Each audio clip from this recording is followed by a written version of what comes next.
This video is powered by the pros at Pascal Air Plumbing and Electric. Arkansas owned, Arkansas operated. GoPascal.com. I just had one question for you. I asked the other questions at the teleconference, but last year you had the boot, you had Bulldogs, boot, battle line, and bowl is your five Bs. I was wondering if you have anything for the 6 games coming up. Well, I'm still thinking about it. You know, I'm trying to wait and present that possibly on Monday, but I'm trying to think of something unique, kind of put it in perspective for us like we did last year, but I don't yet, Trey, to answer your question. Who helped you come up with that last year? You were like, I know you got like some creative team people and stuff, people working the recruiting department, put together a lot of interesting stuff too. Like who helped you with that?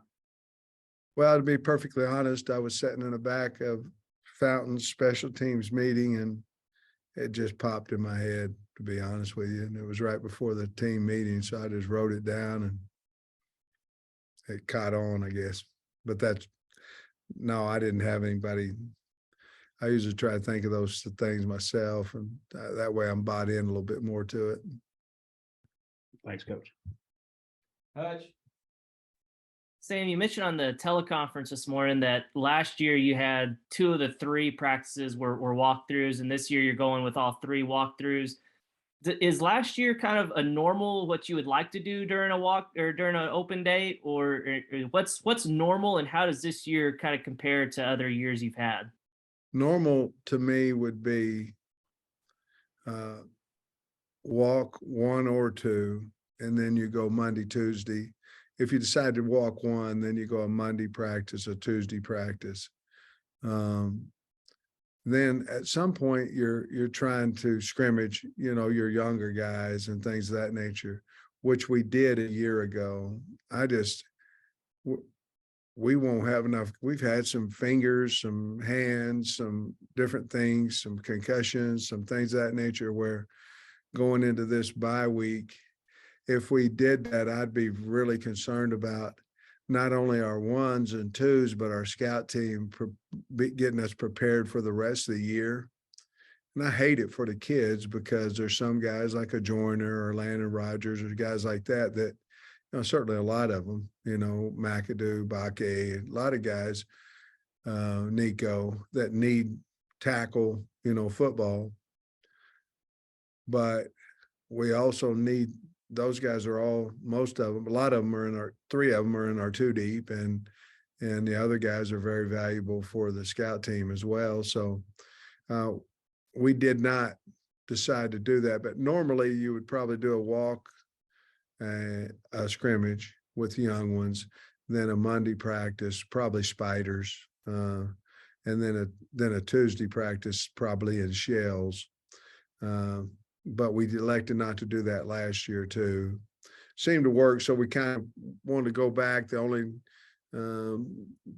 difference was we were on a four-game run regular season, where now we're in 5. So I did caution a little bit more, 1, because of the health of the team, and 2, because we had an extra game, and that extra game also includes, you know, a Friday game. So I'd like it to look like it did a little bit more last year than what I do now, but I think we've kind of been cornered, or whatever the word is, into what we're doing now.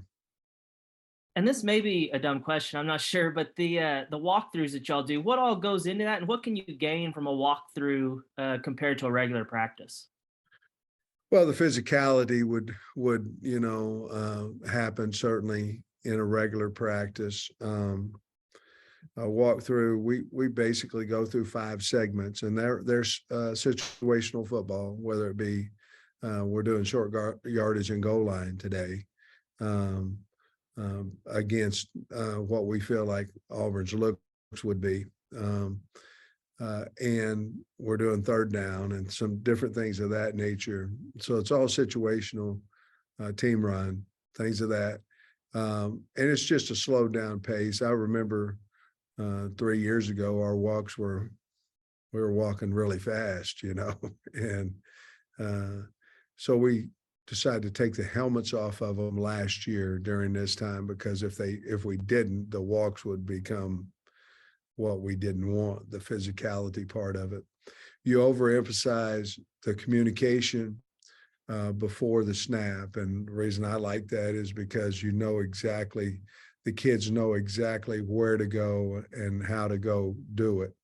In a walk, you can kind of at times stumble into the right guy, if that makes sense.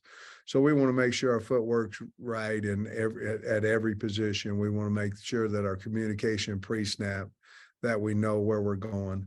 We're trying to really amp up our mental game this week, and that includes extra film time for film on Auburn as well.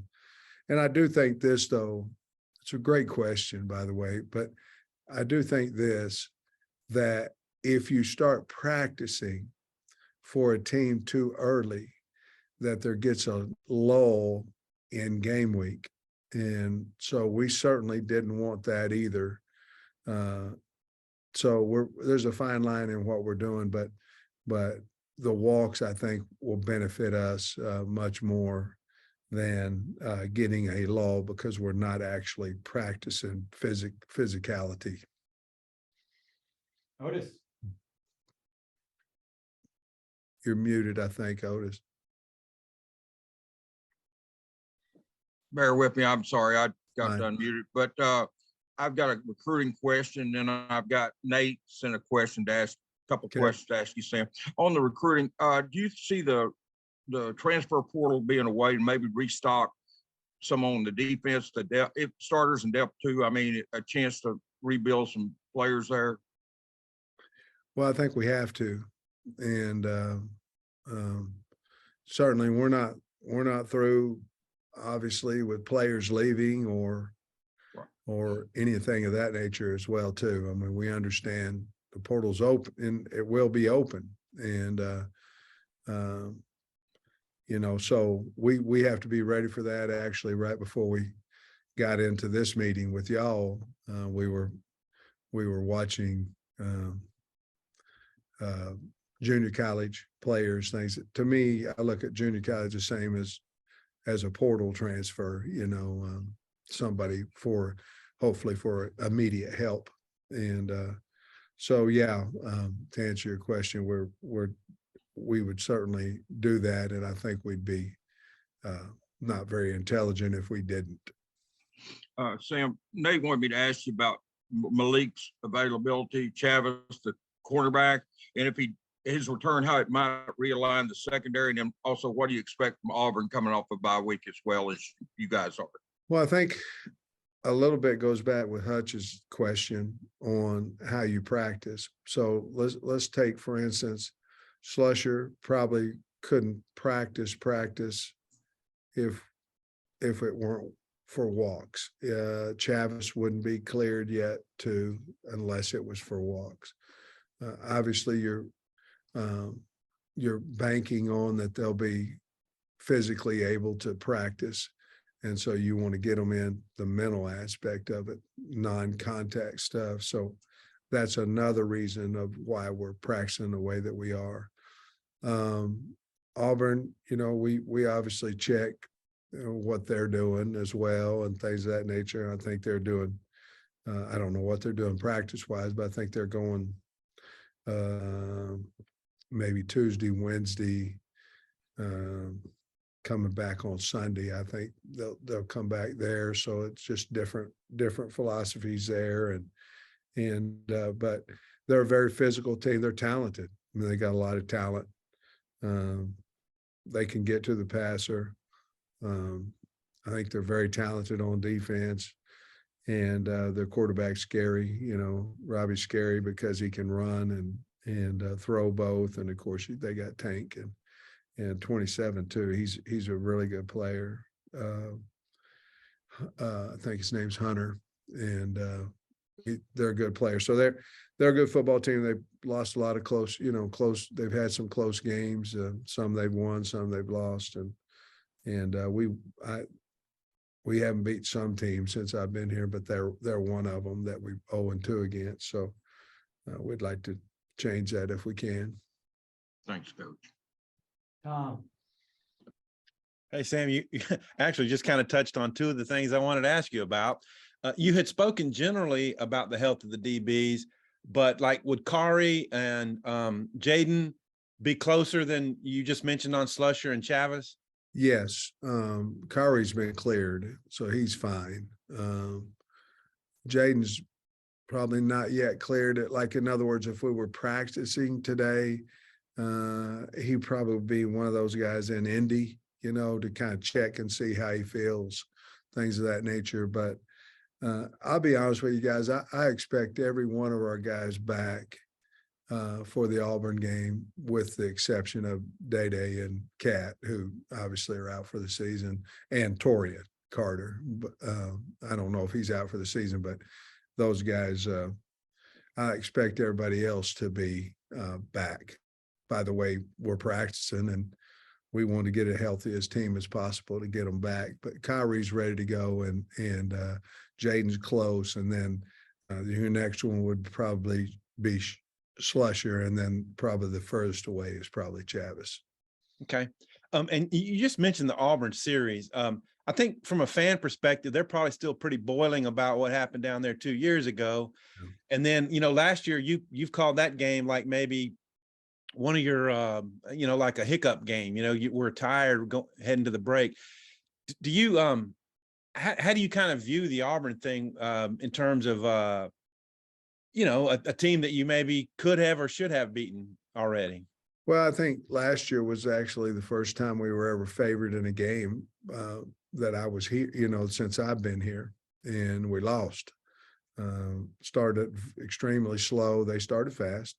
We started slow, made a comeback, and then, of course, we had a sack fumble that really turned the game around. And then, of course, the year before, it was kind of opposite. We came back on them, and then had the unfortunate situation there at the end. Obviously, Auburn's a proud program and things of that nature. They're a good football team, but we haven't beat them since we've been here, and certainly, that's a driving force as well for us, and we'll see what happens. Okay. And I just wanted to make sure I knew that had this down right. How many more days you practice this week, and what will the weekend? Yeah, today and tomorrow, and then we'll give the kids off Friday, Saturday, Sunday, and then we'll start a normal work week Monday. Thanks. Yeah, Coach, I don't think I saw Tykees Crawford and Marcus Henderson at the BYU game. Are they also dealing with injuries? Yeah, both of them were, but we expect both of them to be back. Again, another Hutch deal where they wouldn't be necessarily if we were practicing, physically practicing. But I expect both of them back. But both of them got injured last week on Wednesday. And also, I was wondering about Warren Thompson. I know he was dinged up a few weeks ago. He played a little bit this past weekend. Is he still dealing with something? No. We just had we had an issue there, and we that was just a discipline deal for a half, and he's ready to go now, and I thought he handled that situation great. He was excited on the sideline and all that, and then went in there. But he's healthy now and doing well. Gotcha. And the last thing I had for you, I know you've also got several guys you kind of mentioned earlier, guys like Bumper and Jaden Hazelwood that have been dealing with stuff but playing through it. Is this a week where you think they can maybe get refreshed or something? Well, I hope so. I think Bump needs it even worse than Hazelwood, and Bump's injury is just nagging, which is affecting the way he plays. And hopefully we can get him back healthy. Hazelwood, same thing. He's dinged up a little bit, which you continually go week after week after week. Just doesn't get much better. And so we're certainly hoping that this week will help him as well. And I'll be honest with you, we're not going to throw KJ this week either. His shoulder's been sore, and he won't throw a ball this week. But that's fine. I mean, we'll get him back in Monday. He'll be ready to go. Coach, I was going to ask you earlier, but I had to make two-parter. So on the class of 2023 high school kids, I know you've got, I think it's 23 commitments. Is there a chance you take some more high school kids in the 2023 Sam, or is it just probably portal? Well, we certainly could, so I want to leave that open. Certainly could. To be honest with you, if we were going to take, there's a few out there that we would, okay? But if we were going to take somebody, let's say, that could be here in January, right now, we would probably wait on the portal to see what goes on with that. Unless one of these 2 or 3 guys that we're recruiting said they wanted to come, and then we'd certainly take them. Football is back, and BetOnline remains your #1 source for all your football betting needs this season. You'll find the latest odds, matchup info, player news, and game trends. And as your continued source for all sports wagering info, BetOnline features live betting, free contests, live scores, and giveaways all season long. Always the fastest and easiest way to bet on all your favorite sports and events like MLB, MMA, tennis, boxing, and even golf. Head to betonline.ag to join and receive your 100% welcome bonus with your first deposit. Make sure to use the promo code BELIEVE to receive your rewards. That's BLEAV. Bet online, where the game starts.